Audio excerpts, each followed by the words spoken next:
안녕하세요. 오늘은 제 6주차입니다.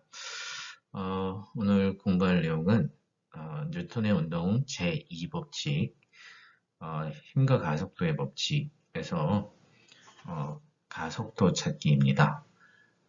첫 번째로 물체를 한 물체라고 했을 때 어, 평면에서 또는 빗면에서 또는 진자 운동하고 있는 한 물체의 가속도를 한번 찾아보고, 두 번째는 물체 개입니다.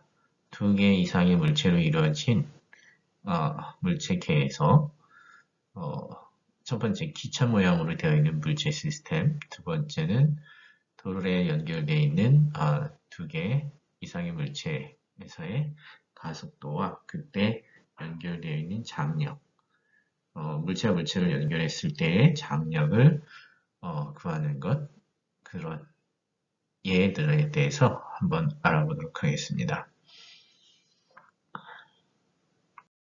자, 첫 번째, 하나의 물체로서 그 물체가 평면 위에 놓여 있는 것일 때라고 하는 것입니다. 여기 그림을 보면 첫 번째, 어, 이 물체가 있어요. 이 물체가 질량 m을 가지고 있고, 그 다음에 이렇게 평면이 있고, 네, 바닥이 있고요. 바닥 위에 이 물체가 놓여 있고, 이 물체가 에게 어떤 힘을 주고 있을 때, 힘이 일정하게 주어지고 있을 때 이 물체가 어떤 운동을 할 것인가 라고 생각을 하는 거죠. 그랬을 때 이 물체는 어떻게 생각할 수 있냐면 다음과 같은 물체라고 생각을 할 수 있어요. 왜냐면 이렇게요. 우주에 이 우주선이 하나 있는데요. 이 우주선이 뒤로 이렇게 어떤 음, 연료를 분사하죠. 그때 힘을 주게 되면 그때 연료 분사하는 힘의 반작용으로 물체는 똑같은 크기의 힘의 어, 방향이 반대로 힘을 받게 되죠. 그걸 우리는 작용 반작용 힘이라고 했고, 그때 받는 힘의 크기 F라고 한다면, 그때 이 물체는 어떤 운동을 할 것인가? 네, 힘을 일정하게 주는 것이기 때문에, 자, 얘는, 예, 바로 운동 이법칙에 따라서, 예, 가속도 A가 힘에 비례하는데, 힘이 일정하면 가속도도 일정하다. 그 다음에, 이때 질량에 따라서 가속도 값이 달라지는데 그래서 질량에 반비례하고 힘에 비례하는 이런 가속도 값을 갖습니다 라고 알고 있어요. 자, 그래서 이 물체는 어떤 운동을 할까? 예, 등가속도 운동을 하는데 만약에 마찰이 없다면 이 물체에게 질량, 이 물체에게 주는 힘, 그래서 이만큼의 미터 퍼 세컨드 제곱의 가속도 운동을 하는 바로 그때 가속도 운동 A를 알게 되죠. 근데 만약에 이렇게 수평에 놓여 있고 여기에다가 마찰력이 있다. 그런데 이때 마찰력은 이 반대 방향으로 주어지겠고 그때의 마찰력은 마찰 계수 뮤 0.2가 있기 때문이다. 라고 한다면 이때 물체의 운동은 어떻게 되겠습니까? 라고 가속도를 구하는 거죠. 이때는 물체는 똑같이 질량의 하나 m밖에 없겠지만 이때 작용하는 힘은 어떻게 돼요? 여기에다가 R자임이라고 해서 합력이 두 개 이상의 힘이 존재하기 때문에 두 개의 힘의 합력을 구해야 되고 그것은 이렇게 FR자임이라고 할 수 있고 질량 m분의 여러 개의 힘의 합력이다 해서 스메이션의 F, I 이렇게 할 수 있겠죠.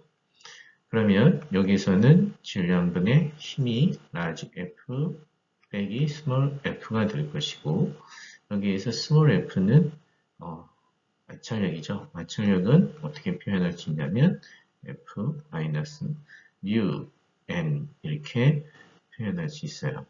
따라서 mu가 0.2니까 여기는 m 곱하기 f에 빼기 0.2 mg 이렇게 표현하면 이게 우리가 할 수 있는 최대한의 것을 하는 것이겠죠. 글씨가 좀 알아보기 힘들 수도 있겠는데 다시 한번 좀 적어볼까요? 자, 다시 한번 하겠습니다. 여기에서 가속도의 표현은 다음과 같이 모든 질량 하나밖에 없으니까 질량 F네, 그 다음에 받는 힘의 합력이라고 쓸 수 있고, 합력이라고 하는 것은 어떻게 쓸 수 있냐 하면 I분의 FI고, FI는 large F 빼기 small F, small F를 마찰력이라고 했고요. 근데 이 small F 마찰력은 mu n이라고 했는데 mu가 0.2니까 우리가 할 수 있는 것은 F 빼기 0.2 n, 그죠? mu n 나누기 m. 근데 이 수직항력 여기서 n이라고 하는 것은 얼마만큼의 크기냐라고 했을 때 여기다가 그림을 그려보면 수직항력은 바로 mg의 반대 방향으로 크게 갖고 반대 방향 그러니까 뭐라고 쓸 수 있냐면은 f-0.2 곱하기 다음에 mg라고 이렇게 하고요. 다음에 나누기 m 이렇게 쓸 수 있겠네요. 네, 그러면 다음 문제에 대해서 한번 생각해 보겠습니다. 이번에는요, 물체가 이렇게 빗면에 놓여 있습니다. 이때 이 물체에게 받는 힘을 모두 찾은 다음에 가속도를 한번 구해 볼게요. 우선 가속도를 구한다. 그러면 뉴턴 운동 이 법칙에 따라서 A는 M분의 F라고 써놓고 보는 거죠. 그러면 여기에서 질량이 몇 개이냐 따라서 질량을 찾으면 되는데 우리는 지금 하나의 물체에 대해서 하고 있으니까 이 물체의 질량을 M이라고 합시다. 그래서 M이라고 하고 그때 이 물체에게 작용하는 힘은 어떻게 되느냐를 보는 거죠. 여기서 가속도라고 하는 건 힘의 방향으로 받는 속도의 변화량, 그쵸? 힘의 방향으로 받은 속도의 변화량이 가속도인데, 이 물체를 가만히 생각해 보면, 이 물체는 아마도 이 빗면 방향으로 이동을 할 거고, 이 빗면 방향으로 어떤 가속도를 갖겠죠. 그렇게 되면 우리는 이때 힘이라고 하는 것을 알짜 힘이라고 한다고 했기 때문에 이것은 어떻게 되냐 하면 다음과 같이 마찰이 없을 때는 질량 m이고 원래 f에 대해서 어떤 방향이다 라고 이제 얘기를 하면 되는데 이거를 수평 방향이다 라고 우리가 얘기를 할 수 있어요. 즉 빗면 방향이다 라고 하는 거죠. 이 빗면의 나란한 방향을 수평 방향이다 라고 지금 적은 거예요. 그럼 빗면의 수직한 방향을 F 수직이라고 할 수 있고 자, 빗면의 나란한 거를 F 수평이라고 얘기할 수 있어요. 이렇게 나눈다면 우리는 수평과 수직을 갖다 이 각도 세타를 가지고 우리는 알 수 있죠. 그래서 수평 방향의 힘이라고 하는 것은 다음과 같이 볼 수 있어요. 원래 이 물체는 이렇게 아래 방향으로 mg의 힘을 갖게 되는데 얘는 갖다가 둘로 분해가 가능하다. 그래서 어떤 방향이냐? 네, 이렇게 수직 방향과 수평 방향의 힘으로 둘로 분해가 가능하다. 그러면 이때의 수평 방향의 힘의 크기는 얼마고 수직 방향의 힘의 크기는 얼마냐? 예전에 우리가 많이 했었죠.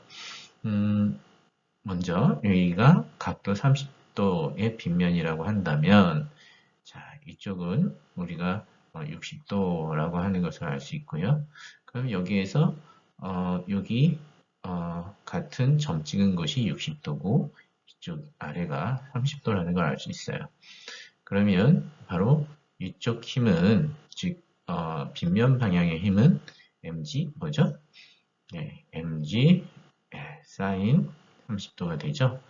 그럼 이 수직 방향의 힘은 mg 코사인 네, 30도가 됩니다. 그래서 가속도는 어떻게 되느냐 하면 질량분의 힘인데 힘은 우리가 운동 방향으로의 힘이니까 어떤 것만 쓰면 됩니까? 네, mg 네, 사인 30도만 쓰면 되겠죠. 사인 30은 2분의 1이니까 가속도는 얼마가 될까요? 그러면 2분의 1 g가 되겠어요. 자, 이렇게 떨어지는 경우에는 빗면으로 떨어지는 경우, 수직으로 떨어지는 경우에 비해서 2분의 1 정도 g, 즉 절반의 가속도를 갖겠다라고 하는 것을 알 수가 있습니다. 자, 그 다음에 두 번째는요. 이번에는 마찰이 있대요. 빗면에 마찰이 있다. 그래서 마찰 계수가 0.2다라고 한다면 이때 가속도는 어떻게 바뀔까요? 가속도를 똑같아질까요? 아니면은 크기가 달라질까요? 당연히 달라지겠죠? 달라지는데 그때 크기는 지금보다 커질까요? 작아질까요? 네, 마찰이 있다라는 것은 힘의 크기가 줄어든다는 것이고, 그러면 가속도가 줄어들겠죠. 얼마나 줄어드는지 한번 해볼까요? 질량은 똑같이 m 하나가 있고, 그 외에 다른 질량은 없고요. 그 다음에 이때 받는 힘은 F, 네, 알짜 힘 이렇게 이제 적어야 될 것이고요. 알짜 힘의 크기는 어떻게 될까 해서 F 알짜 힘을 생각해 보면 방금 전에 우리가 했던 수평 방향의 중력성분 mg 사인 30도에서 아마 마찰력은 여기에서 반대 방향으로 운동 방향의 반대 방향으로 이렇게 작용할 텐데 그때 크기는 어떻게 돼요? 마찰력의 정의에 따라서 마찰계수 μ 곱하기 수직항력 n인데 이건 수직항력은 어떻게 표시를 할 수 있냐면 바로 이 F수직 바로 이 mg 코사인 30도와 같겠죠. 그래서 여기에다가 μ 곱하기 mg 코사인 30도 이렇게 하면 이것이 알짜임이 되겠죠. 알짜임을 마저 계산을 해보면 어떻게 되냐면 mg 사인 30도는 아까 네, 2분의 1, 그 다음에 mg 이렇게 쓰면 되겠고요. 마이너스 0.2 곱하기 사인 코사인 30 2분의 루트 3 그러면 계산이 0.2 곱하기 네, 2분의 루트 3 곱하기 mg가 되겠네요. 자, 이렇게 값을 계산해서 적어주면 그때 마찰력 그때 가속도가 되겠죠. 네, 그러면 다음 예에 대해서 또 생각을 해보겠습니다. 네, 퀴즈가 먼저 나왔네요. 우리 앞에서 배운 빗면에서의 가속도를 이용하는 퀴즈 문제입니다. 그림 문제를 조금 더 설명을 해 드릴게요. 그림을 보시면 이렇게 세 개의 물체 A, B, C가 있어요. 그런데 A라고 하는 물체는 30도 경사면을 이렇게 떨어지고 있고요. B라고 하는 물체는 60도 경사면을 떨어지고 있고 C라고 하는 물체는 수직 낙하하고 있습니다.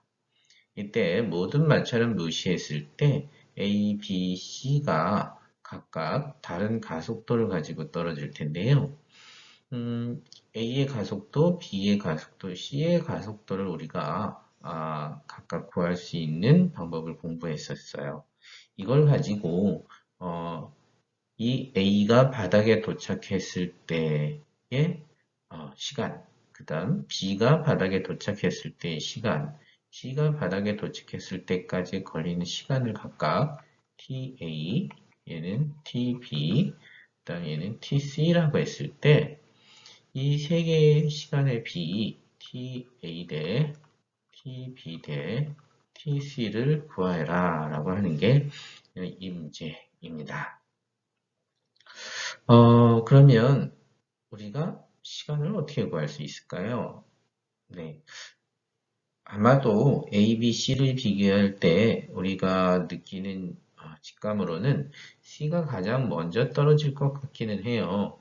그런데 문제는 정확하게 얼마나 몇 배나 더 먼저 떨어지겠느냐, 시간이 얼마나 적게 걸리겠느냐, 그 정확한 어, A와 B에 비해서 얼마나 라고 하는 것이 시간의 B를 갖다가 정확하게 구하라고 했어요.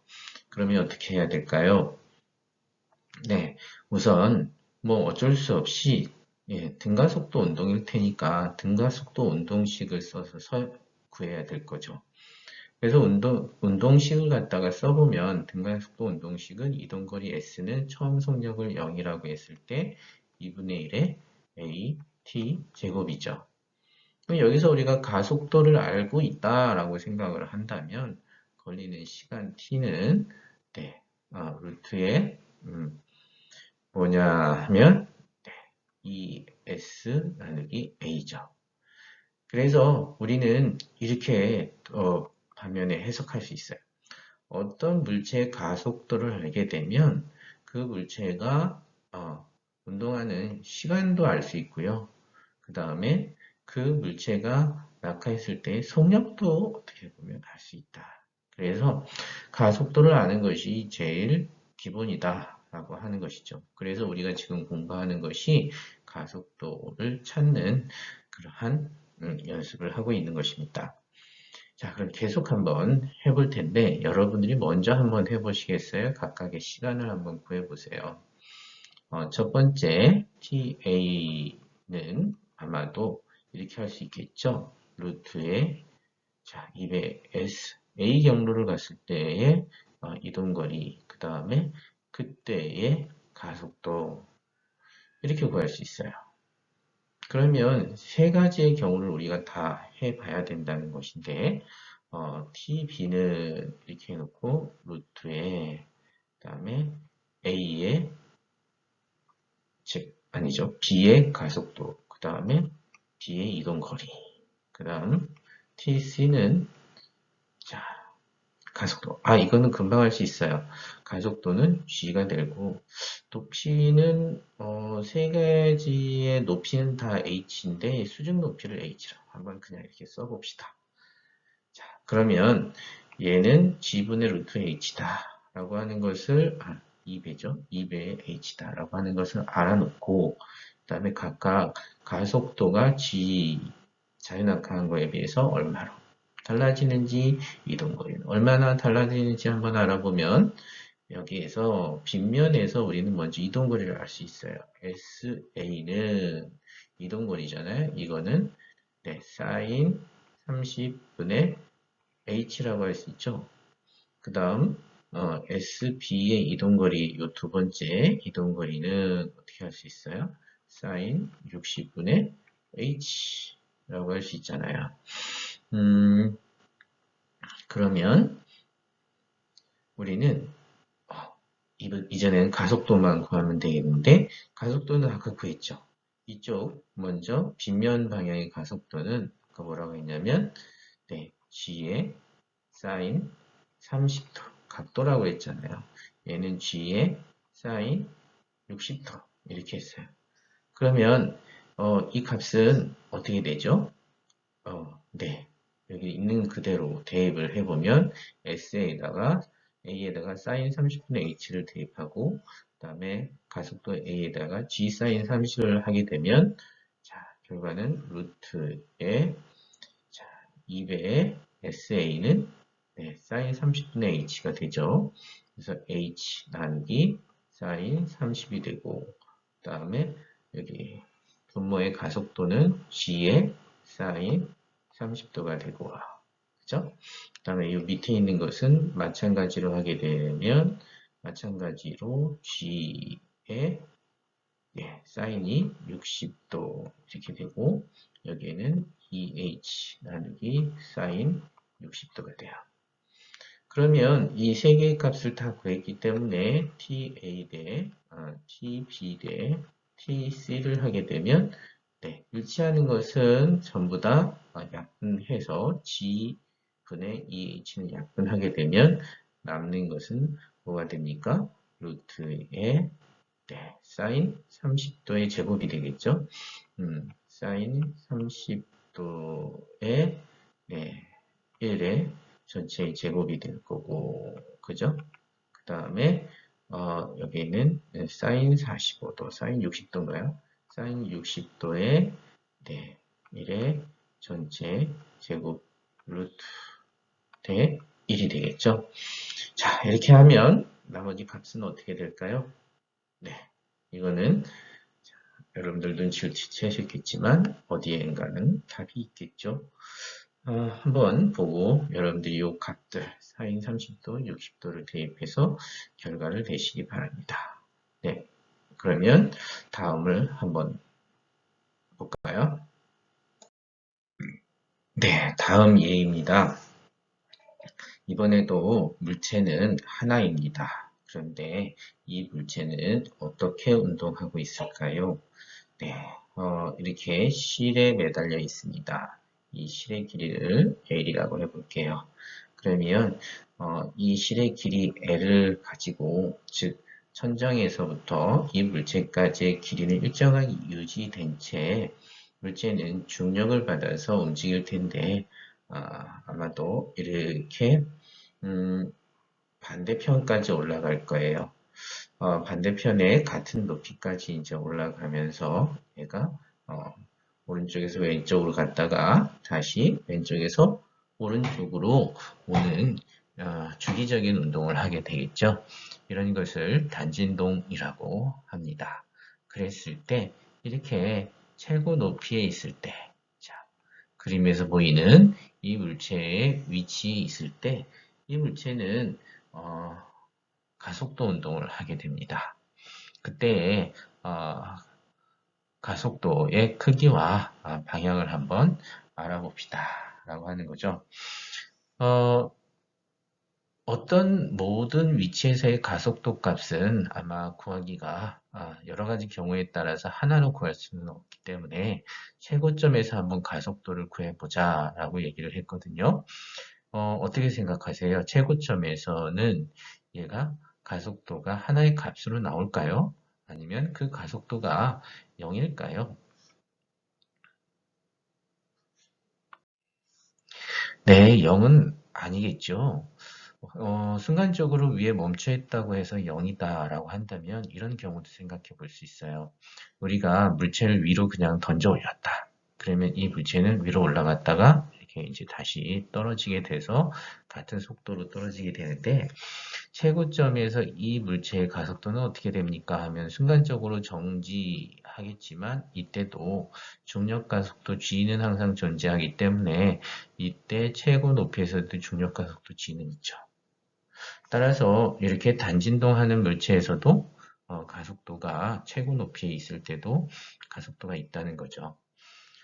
그 가속도는 어떻게 찾을 수 있을까요? 바로 앞에서 우리가 했던 빗면하고 굉장히 유사하게 찾을 수 있습니다. 다시 한번 해보면 이 물체는 여기에다가 현재의 운동 상태인 운동하려고 하는 속도를 갖다 표시를 해 본다면 얘는 이렇게 자신의 운동 궤도에서 빗면 방향으로 운동을 하고 있다라고 생각을 할 수 있어요. 그래서 운동 방향은 이렇게 빗면에서 이렇게 운동 방향이고 속도의 방향입니다. 라고 생각을 하는 거죠. 물체는 이 순간에서 우리가 움직이기 시작한다면 이 화살표 방향으로 움직이기 시작한다는 거죠. 그리고 이때 받는 가속도를 구하라. 그러면 우리는 앞에서 했던 대로 가속도 A는 하고 질량분의 힘입니다. 라고 써보면 돼요. 그러면 우선 가속도의 크기와 방향을 구할 때 가속도의 방향은 이미 알아냈어요. 어떻게 하면 되면 힘의 방향을 찾으면 되는 거였었어요. 그러면 가속도의 크기는 어떻게 하냐면 이때 힘의 크기를 하면 되겠죠. 처음엔 정지해 있다가 이게 이쪽 방향으로 빨간색 화살표 방향으로 운동을 하게 될 거니까 이때 가속도의 방향은 여기에서 점점 속도가 0에서 속도가 증가하는 방향이니까 아마 이 같은 방향이 되지 않을까요? 자, 그러면 이때 받는 힘도 한번 생각해 보면 우리가 앞에서 했던 힘의 합성과 분해를 사용하면 될 것 같아요. 자, 그러면 계속 한번 그려볼까요? 자, 이거를 한번 이렇게 한번 연장을 한번 해볼게요. 이렇게 연장을 한번 해보면 아까 우리가 했던 어떤 경우랑 비슷하냐면 네, 바로 삼각형이 나오는 걸 보니까 네, 빗면하고 거의 비슷한 것 같아요. 이랬을 때는 우리가 힘을 어떻게 분해할 수 있죠? 이 질량 m이라고 하는 것은 첫 번째 아래 방향으로 중력이 존재하는데 이렇게 중력의 크기가 있는데 그것을 수평과 수직으로 분해가 가능하죠. 여기서 수평과 수직의 의미가 항상 무엇이다 라고 여러분들이 기억을 해두고 계시면 좋겠느냐면 수평이라고 하는 것은 이렇게 운동하는 방향과 나란한 방향을 수평이라고 해서 이쪽 방향을 수평 이렇게 기억을 해주면 좋겠어요. 그 다음 수직이라고 하는 것은 운동 방향과 수직한 방향, 즉 요 수직한 방향으로는 물체가 운동하지 않는다라고 생각을 하고 이쪽을 수직 이렇게 기억을 해 주시면 좋을 것 같아요. 자, 그래서 이렇게 두 개의 힘으로 분해가 가능하죠. 그러면은 수평 방향의 힘이라고 해서 F 수평이라고 쓰면 이것은 자 각도 여기를 세타라고 해봅시다. 아까 빗면에서의 각도를 세타. 그러면 이 각도 세타와 같은 것을 한번 이 그림에서도 찾을 수 있는데 진자에서는 어디가 세타와 같으냐면 여기랑 같아요. 여러분 그런 거 같습니까? 한번 잘 쳐다보고 이 두 개의 세타 각이 같은가 안 같은가를 한번 잘 생각을 한번 해보십시오. 그것은 네, 같겠죠. 어떻게 볼 수 있냐면 이렇게 보자. 여기에서 먼저 이렇게 바닥에 있었다. 그럼 얘는 각도가 없다. 그런데 자 여기서는 수직이다. 근데 얘가 이렇게 빗금친 것처럼 올라갔다. 얼마만큼 올라갔냐면 세타만큼 올라갔다. 그러면 여기에서 자, 바닥을 이루는 각도 여기도 얼마만큼 올라가겠느냐? 네, 세타만큼 올라가겠다. 맞죠? 네, 그러면 수평 방향의 힘은 어떻게 할 수 있냐? 우리가 수평 방향의 힘은 계속 했던 대로 mg의 사인 30도 이렇게 할 수 있어요. 그 다음에 수직 방향의 힘 그렇게 구하면 어떻게 되느냐? 이 수직 방향의 힘은 자 mg의 네, 코사인 30도 이렇게 할 수 있어요.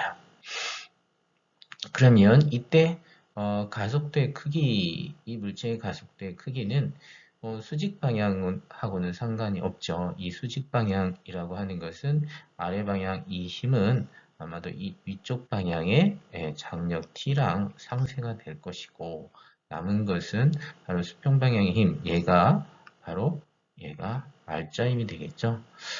그래서 얘가 R자 힘이 되니까 얘를 갖다가 집어넣게 되면 가속도 A의 크기는 질량 M분의 mg 사인 30도. 그래서 약분을 하면 g 사인 30도.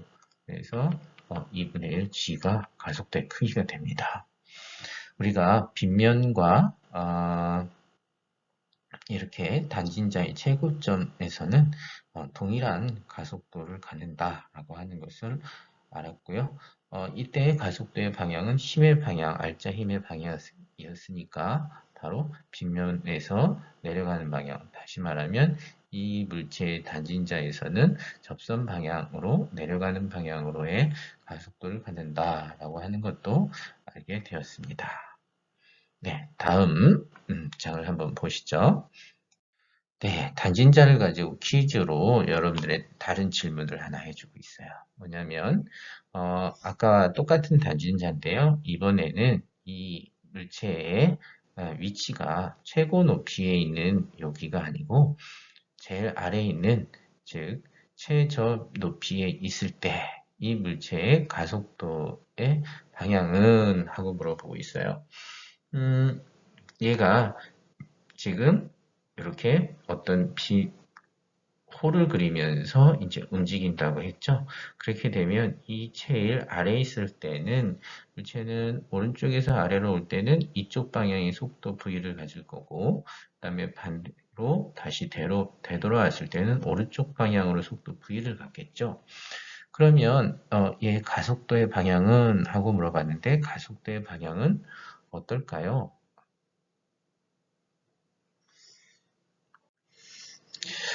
아까 최고점에서의 가속도의 방향은 빗면 방향, 즉, 물체의 운동 방향과 같았어요. 그런데 그것은 우리가 어떻게 구했냐면, 가속도의 방향은 뭐의 방향하고 같았어요? 바로 힘의 방향하고 같았어요. 여기서 힘이라고 하는 건 어떤 힘이에요?